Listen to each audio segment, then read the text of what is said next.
굉장히 오랜만에 보는 질문이네요. 이게 2015년 고3 9월 평가원에 나왔던 질문이었는데, 이 당시에 그 좀 어려운 쪽에 들어가는 질문이었어요. 일단 이 101번 같은 경우, 시간을 줄이는 문제입니다. 시간을 되게 많이 줄여주는 문제예요. 일단은 읽어가면서 선지 순서대로 좀 보셔야 되는데, 자, 봐봐요. 일단 적절하지 않은 거 있는 거고, 햄펠의 설명이론인데, 햄펠의 설명이론은 처음부터 나와 있죠. 그쵸? 그리고 설명이라는 것은 여기서부터 설명이 돼요. 여기서 설명이라는 것이 여기서부터 이야기가 돼요. 그리고 햄펠에 따르면 설명은 세 가지 조건을 모두 충족해야 해요. 그쵸?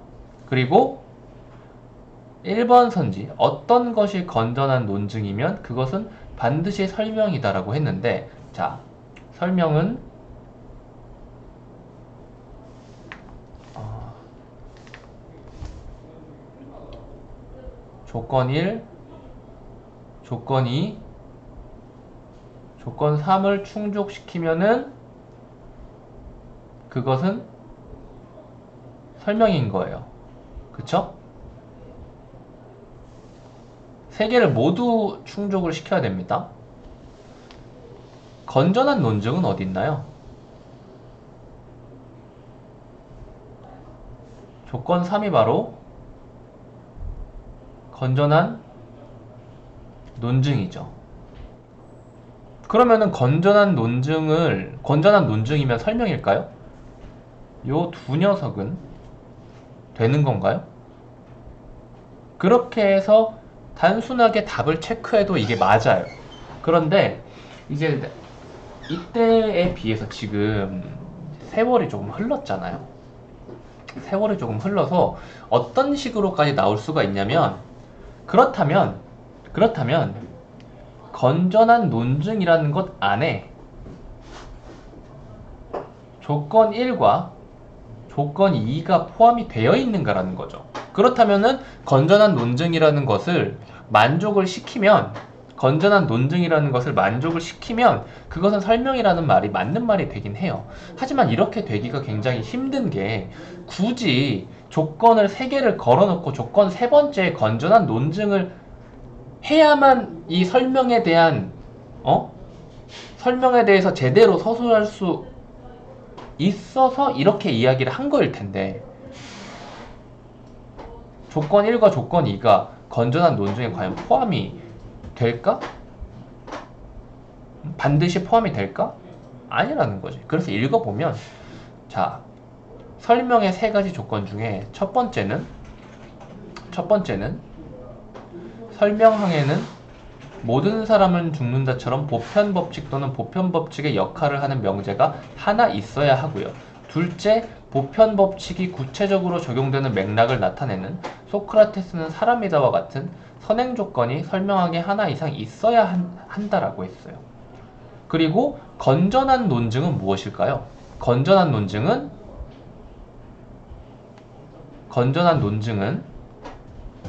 논증의 전제가 모두 참, 그리고 논증의 전제가 모두 참이라면 결론도 반드시 참이라는 조건을 모두 만족하는 논증이에요. 근데 요것이 이 안에 들어가겠는가라는 거죠. 그리고 이렇게 봤을 때 너무 아닌 것 같잖아. 너무 아닌 것 같지만은 이 말이 잘 이해가 안 돼가지고 왠지 맞는 말인 것 같잖아. 그걸 유도를 한 거예요. 하지만 이 이상의 사고가 필요한 문제는 3점 문제입니다. 2점짜리 문제에서 요 정도의 사고가 필요한 거고요. 이제 여기에서 이제 1번을 고민하면서 나머지 녀석들을 체크하는 순간 바로 시간 낭비 및 정답률에 에러가 생겨버리는 거겠죠. 이 녀석들은 해당 시험 해설지를 찾아가지고 보시면은 근거야 다 나오니까 그거는 별로 어려운 게 아니지만 어떤 식으로 생각을 해야 되는가가 되게 중요해요. 왜냐면 1번이 답인 문제에서 1번을 답으로 체크할 수 있냐 없냐가 정말 이게 막 4등급, 5등급 이런 학생들도 1번이 답인 문제를 1번으로 정확히 체크를 할 수 있기만 하다면은 시간 관리 문제에서 엄청나게 유리함을 점하고 갈 수 있어요. 하지만 요게 뭔가 의심이 됐다 이거죠. 어쨌든 체크는 할 거 아니야. 1번이나 2번에서 정답이 나왔을 경우 체크는 했을 거 아니야. 그쵸? 체크는 했겠죠? 체크를 하고 의심이 됐다면은 그걸 계속 보지 말고 그냥 별표 치고 넘어간 다음에 맨 마지막에 확인을 하세요.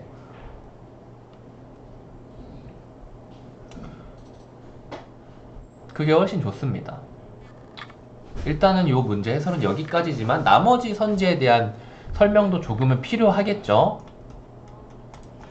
이 부분은 좀 찾아보겠습니다. 일단 1번의 답이 너무 확실히 나와가지고 나머지 읽지도 않았는데 같이 좀 읽어볼까요? 2번입니다. 일상적 직관에서 일상적 직관 어디 있나요? 이제부터 빨간색으로 해볼게요. 일상적 직관 여기 있네요. 일상적 직관은 뭐죠? 경험적으로 파악할 수 없는 추상적인 문제입니다. 여기에서 설명으로 인정이 된다고 하더라도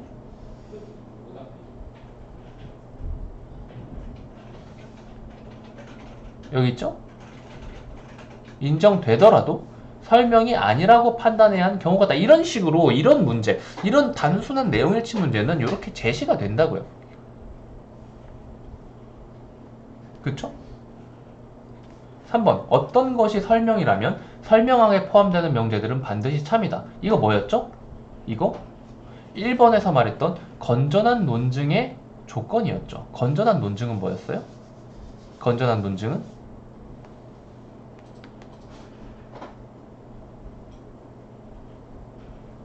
논증의 전제가 모두 참이라는 거죠.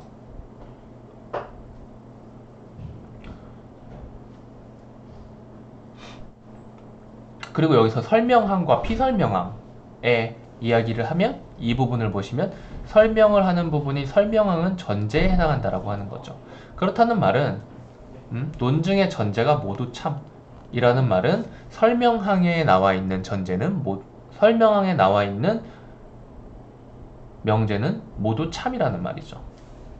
1번 문제랑 물어보는 것이 거의 똑같은 거죠. 1번을 제대로 읽었다면 3번의 답도 어렵지 않게 나왔을 거예요. 답이 아니죠. 3번이 맞다는 결론이. 4번 피설명항은 특정한 맥락에서 보면 보편 법칙에 따라 발생한 개별 사례이다. 이건 어디 있을까요?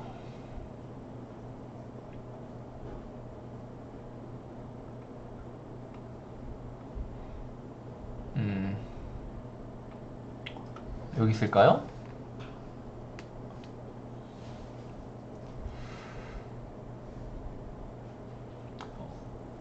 어디 있을까요? 어디 있을까요? 보편 법칙에 따라 발생한 개별 사례이다. 개별 사례이다. 개별 사례이다. 개별 사례이다. 보편 법칙에 따른 개별 사례이다. 이걸 어떻게 이야기를 할 수 있을까?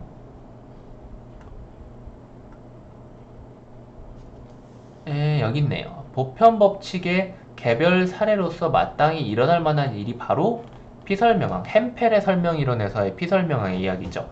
여기에서 4번이 나오네요.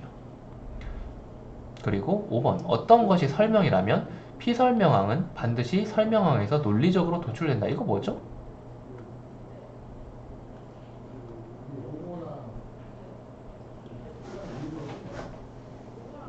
어떤 것이 여기 있네요. 이거 노란색 하이라이트로 봐볼까요? 기본적으로 논증은 설명은 봐봐요. 설명은 논증이고요. 논증은 전제로부터 결론이 논리적으로 도출되는 형식을 띠는 겁니다. 그쵸? 그렇다는 말은 전제는 설명항이고 결론은 설명항은 전제고 피설명항은 결론이기 때문에 어떤 것이 설명이라면 피설명항인 결론은 설명항인 전제에 의해 논리적으로 도출되는 것이죠. 요 세 가지를 합친 거죠. 설명은 논증이다. 논증은 전제로부터 결론이 논리적으로 도출된다. 전제는 설명항이다. 그리고 피설명하는 결론이다. 이렇게. 그래서 5번도 맞습니다. 내용일치 문제, 간단한 내용일치 문제지만 지문에 이제 논리 쪽 이야기를 하니까 헷갈려 버린 거죠. 그리고 근거도 살짝 왔다 갔다 하긴 했지만은 이 후반부까지 근거를 필요로 하진 않았어요. 그러니까 좀 친절한 문제였습니다. 첫 1, 2, 3문단에서 5선지가 모두 나오는 경우는 굉장히 친절한 경우예요. 여기까지 할게요.